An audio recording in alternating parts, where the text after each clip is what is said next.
Welcome back, adventurers, once again to Let's Play ChäoS. In the last episode, Takumi made the fatal mistake of trying to hide in his other usual haunting ground of A Cafe, little realizing until it was too late that not only did Yua already know he'd be there, it was also one of the only two hiding places in which he'd actually bothered to hide, which definitely made it easier to track him down. Definitely a bad move on your part there, Takumi. But carrying on from before, Yua is utterly convinced of the fact that not only is Takumi Shogun and that he has multiple personalities, but that also he is the one responsible for the gruesome new-gen crimes. A fact that Takumi has been trying to refute this entire time, but Yua is entirely adamant in her theory, and she's insisting on dragging him to the hospital to get him mental health help. Unfortunately, the only person who Takumi would actually want any sort of mental help from, Dr. Takashina, that is his correct name, by the way, that is Takashina, not Takashima or Takashi. Anyway, I'm rambling here. Dr. Takashina, however, is out of service, unfortunately, and Takumi will not believe a word that Yua is saying. I was in a trance. I shoved Yua away with all my strength. She was definitely not prepared for that. Slamming into the wooden dividing door close behind her, Yua slid to the floor, face twisting. Unfortunately, this is probably not going to get us in her good graces, although Takumi, right at this moment, could give a damn about anyone's good graces. Having finally freed myself from Yua's hands, I grabbed my bag, stepped over her, and went out into the corridor. Crouching, Yua seized my ankle. Her hair was disheveled, and she made no effort to adjust her sliding down glasses, and as she clung to me, that form of hers invoked nothing but fear in me. A pathetic shriek leapt from my mouth. Yeah, that was definitely, yeah, you were right about that. That was pathetic. She was my enemy. She worked under Shogun. I won't let you fool me. I'll never let you fool me again. When I yelled, Yua immediately let go of me. I took advantage of that gap to dash out of the store. Faced with the flabbergasted clerk at the front desk, I whipped out a 5,000 yen bill out of my wallet and threw it down on the counter. You're just giving those away? I got in the elevator leading outside without waiting to take my change. I burst out of the elevator, tumbling my way outside. And of course it is very late at night. Probably, yeah. Again, probably not your smartest move. The sun was already setting. I looked around. There were a lot of people. Run away. For the time being, run away somewhere. Anywhere. It was dangerous to go back to my base. She'd chase after me. Then again, Yua did receive a bit of a fright there as well, from your sudden outburst there, Takumi. I went on running, without any idea of where to head.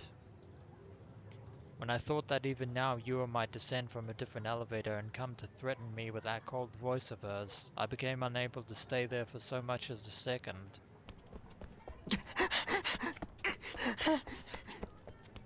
Well, the only way this night can get any worse is if we just so happen to bump into Senna along the way. Anyway, looking over my shoulder countless times, I ran. The pedestrians were in my way. I bumped into salarymen and high school girls with a delinquent air about them. They bitched at me at every time. Even so, I went on running, unable to stop.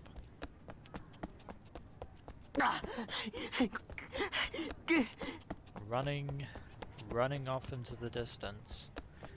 I could hardly breathe. I picked random roads as I escaped. I didn't have a very good idea of where I was running to. I paused to collect my breathing. I checked the view from the place where I was standing. This was in front of Morichi. Alright then. Sorry, let me just punctuate that properly. Alright.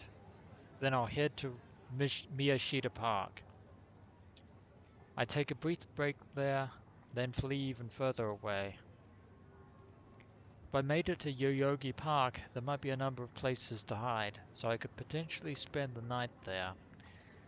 Unfortunately, we can't hide from Yua forever, but it's a start. I couldn't help worrying about what was behind me.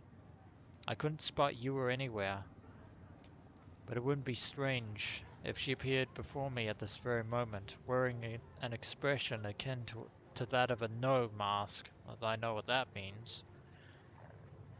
My instincts urged me onwards.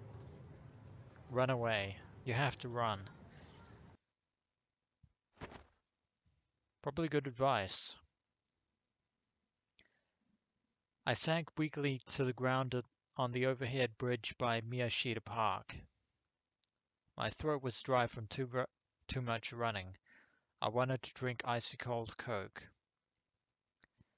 but I didn't catch sight of any vending machines in the area. Would I be okay, having come this far? It's a respite, if only a brief one. No, don't get caught off guard. I still didn't neglect being wary of my surroundings. There'd be few people in Miyashita Park at night, was what I thought, but surprisingly, it seemed that such was not the case. Salarymen walking hurriedly as they took shortcuts through the park, an old dude sitting on a bench and toying with his cell phone, several homeless people sitting down and zoning out, and the person in blue who was speaking with one of the homeless men was... Wait, person in blue. That's definitely raising a red flag. A police officer. The police. Yeah, that is definitely the last individual that Takumi would want to bump into at this point. And you should know the drill by now, adventurers. We have three different routes that, or three different ways that Takumi can deal with this situation. First things first, let's have some positive thinking. Let's calm down and try and get our wits about us. My breath caught. Come to think of it, I've been questioned by a pair of detectives before. I hadn't heard from them since then. I think this police officer is just a regular uniformed officer and not Suwa, who was also wearing a blue suit, if memory serves. Though they said they would guard the vicinity around my base, I hadn't picked up on anything of the sort. According to Mizumi-kun, they'd also come to investigate the school. Those two detectives, what had they been called? I couldn't remember their names. Fortunately, I can, Takumi. The names are Yusuji Ban and Suwa. I don't actually know if that's his first or last name. I told those guys exactly what I'd witnessed at the scene of the staking incident. But thinking back over it now, I came to believe that they'd been looking at me with blatant distrust.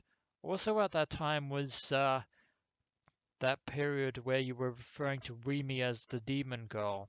Of course, if they were to question her now, and they actually bought Takumi's, or came to believe Takumi's wild rantings there, yeah, throwing Remy under the bus at this stage would definitely be a dick move. I had the feeling that the officer was talking to the homeless man had just darted a glance at me. Surely not. No, it was just my imagination. There was no way the police could possibly suspect me. After all, I hadn't killed anyone, and I was as harmless as a fly. There is sadly the notion of the surveillance security footage. For the moment, I might as well rest here a little longer. My pulse was still racing. Okay, things are looking good. As I aimlessly looked up at the night sky, I inhaled and exhaled shallow breaths. I didn't see any stars. The man-made lights blazing above ground made it seem as though Shibuya's sky was covered by a thin veil. It blocked out the starlight that had traveled for decades or centuries to get here, transforming the night sky into a faceless blackness. What a cheap-looking sky. But it was normal for Shibuya. To me, someone living in Shibuya, this was my sky. I returned my line of sight to the police officer. Doing so gave me a start. The officer was walking over this way. I better be careful not to meet his eyes. Actually, you know what, adventurers? Since this isn't actually a delusion, we're actually probably not going to go down the so-called other roads because I don't want to show off anything if I don't have to, because well, it is fun to sort of showcase the the positive and negative delusions that Takumi dreams up in his head. Having to go through different variations of the pretty much the same scene unfolding in reality, interesting though it is, can actually be quite tedious. And yeah, I'm actually saying that now because that's pretty much how this is going to go when we get to chapter 6 and beyond.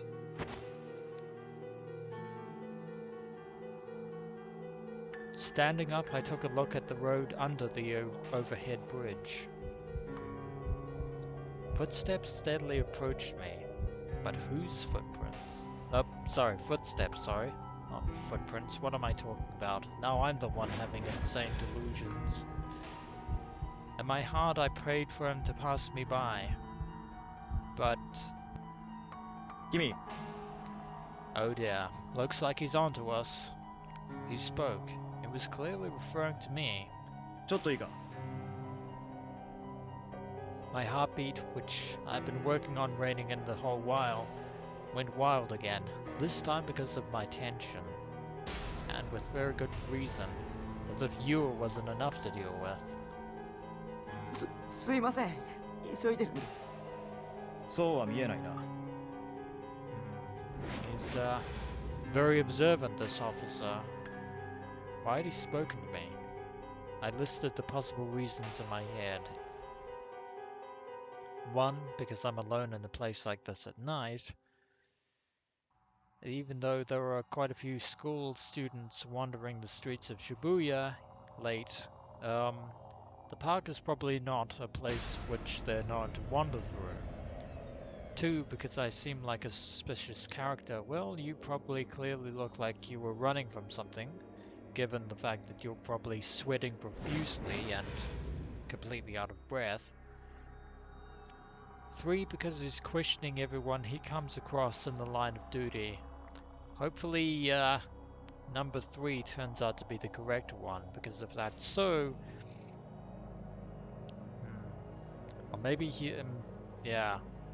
The likelihood is that he's suspicious of Takumi, unfortunately. There it is. There is the penny dropping. Number 4. because the police view me as a suspect in the new gen cases. More specifically, case number 3, as in the staking murder that you reported to Barn and Sewer. 身分を証明するもの。そうだな。生徒手帳を見せてくれないか。We're in a bit of a pickle here because if Takumi gives him his student handbook, he'll know who he is, Takumi Nishijo. Of course, if he doesn't give it to him, that's only going to make him even more suspicious. Damn it, I didn't have the time to go along with this. I had to hide somewhere less conspicuous as soon as possible. Otherwise, Yua would find me again. I think we have bigger worries at hand. But if I ran away from the officer, I might get arrested for obstruction of justice. Again, that is the least of our worries. Worse still, if number 4 was on my list was the reason, running away would force me into an even more dire position. That it would. In any case, I had to be fast about getting the stuff with the police officer over with. And we're running out of time. I reluctantly took my student handbook out of my uniform's inner pocket and passed it over to the officer. Accepting it, he opened it up to confirm my name and headshot. Directly after, his countenance changed. His expression twitched. Oh dear. What was it? Why'd he reacted like that? Hint there, Takumi. Looks like number 4 was right on the money. Was my name that much of a problem? Not just that. Maybe I was being made into the new gen suspect after all. Well, the tape alone doesn't actually prove that he was the suspect. And after all, given the reality of the case, that is to say the victim of the 3rd case wasn't stabbed to death from head to toe, but simply pinned to the wall by the stakes, that actually would actually cast some doubt over Takumi being a suspect. That's my thinking. It probably wouldn't wash, especially if but the point I'm trying to make pretty much as I slur and stumble over my words is that this might sound like a bit like paranoia, and it is, but I wonder if Takumi is suspecting the fact that someone could very well be framing him for the new gen murders. But that was the police's misunderstanding. No, I don't think they'll see it as such. Not at all. I hadn't done it. You had decided I was the murderer. I simply wasn't aware of it myself. Impossible. I'm not a sleepwalker. I don't have multiple personalities. I've had enough of people screwing around with me. ありがとう。Unexpectedly, the police officer returned my student handbook right away. And swiftly as though he were fleeing me, he headed back to the park. Now that is curious. And by curious, I mean absolutely foreboding. There was something suggestive about his attitude. I had an amazingly bad feeling about this. Something tells me he knows exactly who Takumi Nishijo is. Was I really an object of suspicion? I stared at the officer from behind. He gave a little nod to the older man sitting on the bench. Or so it appeared. Something is definitely not right about this situation now. Strange, but word of advice, Takumi. I would definitely go while the going is good myself. Was I imagining things? No, I don't think You are imagining things. There is something definitely shady about this particular police officer. But he definitely looked in the direction of the guy on the bench. I couldn't determine whether he'd actually lowered his head or had simply seemed to do so. The police officer went out on his way out of the park. We should probably do the same. The geezer on the bench just went on messing around with his cell phone, or so it appeared. But his fingers weren't moving, or at least they appeared not to be. Yeah, I have the sneaking suspicion that we are being set up. Absolutely set up. It was dark, making it hard to tell either way.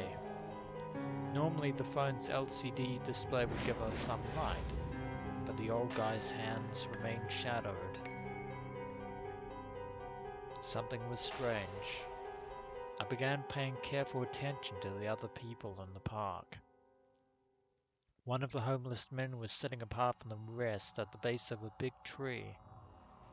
He didn't move an inch. He had a weird signboard with him, but his face had been pointing down this whole time. The three homeless men who were in front of a shed covered by a tarp didn't appear to be having much of a conversation. All they did was sit there in a circle. One of them put a hand to his mouth. He covered his mouth with the end of his sleeve and his hand in a manner that looked almost deliberate, or so it appeared. I couldn't tell for sure, but it was strange. A peculiar tension floated in the air of this park, though even that might have been a figment of my imagination. No. Everywhere we looked, it's as if this, what's happening around us now is, definitely some kind of pantomime. Don't tell me. Every single person here is an undercover detective or something. Undercover, yes. Detectives, I have to get back to you on that one. I shuddered when that vision rose in my head. I desperately told myself that in the end it was only a delusion. Oh, I wonder about that. But in any case, I didn't want to stay here any longer. I'll escape. I started running. I crossed the bridge, reaching the stairs that led down to Meiji Avenue. I stopped right in front of them and looked back at the park. The older man from the bench had stood up. None of the others were moving, so it was only the guy with the cell phone that was the plant. The geezer's body was facing my direction, but he had turned his face off to the side. He was beginning to walk this way. I sensed that his pace seemed a little fast. He was chasing me. That geezer was a detective. His stature looked awfully brawny to boot. I couldn't tell what his occupation was to begin with. His outward appearance made it impossible to come up with a guess. That alone was not enough to let me determine whether or not he was a detective. I doubt he is. No, he was a detective. He obviously was a detective. Not all undercover agents are detectives. And nonetheless, he was tailing me. I'd be in deep crud if I stayed here. I ran down the stairs. Shit. To think that I'd be chased not just by you, but also by the police. But strangely, that other officer is not following us. On top of that, it wasn't my fault. I hadn't done a thing. We keep on running. Should I assert my innocence? Yeah, that's gonna go down really well. But the fact of the matter was, I was fleeing the police right now. Besides, the police would probably come up with some random reasons to attach a crime to my name anyway. Or obstruction of justice. They wouldn't believe a creepy otaku like me. I didn't have the room to think about what would become of me from here on out. I gotta escape from you and the police for now. Sorry. For now, that feeling alone seized control of my spirit. I went under the railroad overpass and climbed the stairs to the pedestrian bridge. There were a lot of people everywhere I went, blocking my path. That's definitely ungood. It nearly made me think they were hostile towards me, that they were getting in my way on purpose. Everyone started to look like a detective. I was on the brink of panicking. When I turned around, I spotted someone running after me. I caught glimpses of a figure cutting its way through the crowd in the same way I had. That tail is still following us. It was one of the guys from the park, I didn't know which. Probably that same guy. Anyhow, they were chasing me. The thought of it made me go cold. My life would be all but over if they caught me. I'd receive a death sentence for something I hadn't even done. I'd then get stuck in prison for multiple decades. After I'd tasted my fill of the living hell, they'd finally tell me, alright, it's about time for you to die. Anything but that. I wouldn't be able to take it. I didn't want a life like that.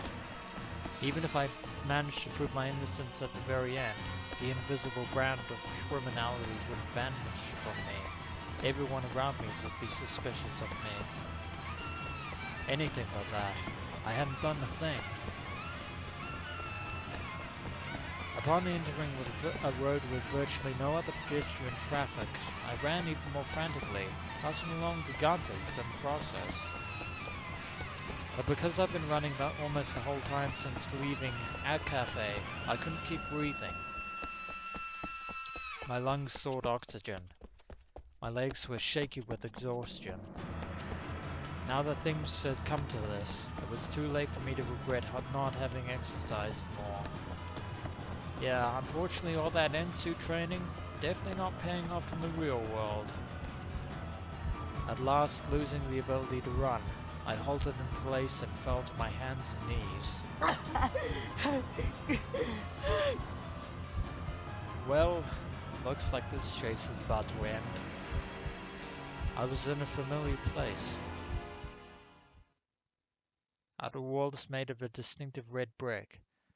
A giant illuminated sign that said Gigantes. I'd been here once before, together with Mizumi-kun. At the time I'd come to hear Phantasm perform live, or more accurately to see their vocalist, Fez. Now it was utterly quiet and empty of a human presence, and only the light of the vending machine in front of the building feebly illuminated the area. Irritated at how my breathing refused to go back to normal, I looked over my shoulder at the street I'd run down. A dim, narrow road. A train on the Tokyo-Yokohama line decelerated as it passed close overhead, and the light spilling out from its windows was particularly eye-catching, but even that illumination failed to reach the road directly below it. I squinted at the end of the street. Had I managed to shake off the police in Ua? It was too dark for me to tell. Unfortunately, we're going to have to end this episode of Let's Play ChäoS on that particular cliffhanger, and when we return, adventurers, we shall see whether Takumi has managed to rid himself of his persistent tail, or whether whoever's after him is more persistent than we realize. As always, adventurers, until next we meet.